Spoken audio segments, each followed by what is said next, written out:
तुला व्यक्तिशः काय वाटतं? आता सर्वांनाच माहिती आहे की ती चापट कशामुळे मारली होती.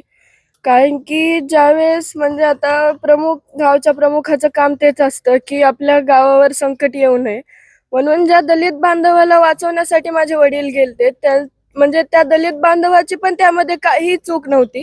कारण की आता वॉचमॅनचं पण काम तेच आहे की परमिशन शिवाय कोणाला आत पाठवायचं नाही. म्हणून ते बी स्वतः तेच म्हणत होते की तुम्ही मधून परमिशन घेऊन या, नंतर मी तुम्हाला आत पाठवतो. तिथे हाणामार झाली. मग मला एवढंच वाटतं, जर एका चापटीचं मोल जर कोणाचा जीव असेल, तर ज्याचा जीव गेलाय त्याचं मोल काय असेल, हा मला आज प्रश्न पडतोय. जे त्यांनी वक्तव्य केलं ते करायला नव्हतं पाहिजे एवढं वाटतं. ज्यावेळेस वकील जरी असला ना, म्हणजे न्यायाधीश जरी असला तरी दोन्ही वकिलाच्या तो आज बाजू ऐकून घेतो आणि नंतर त्याचं मत मांडतो.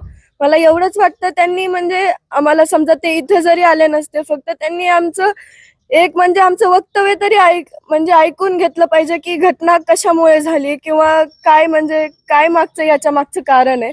आणि नंतर त्यांनी त्यांचं वक्तव्य करायला हवं होतं.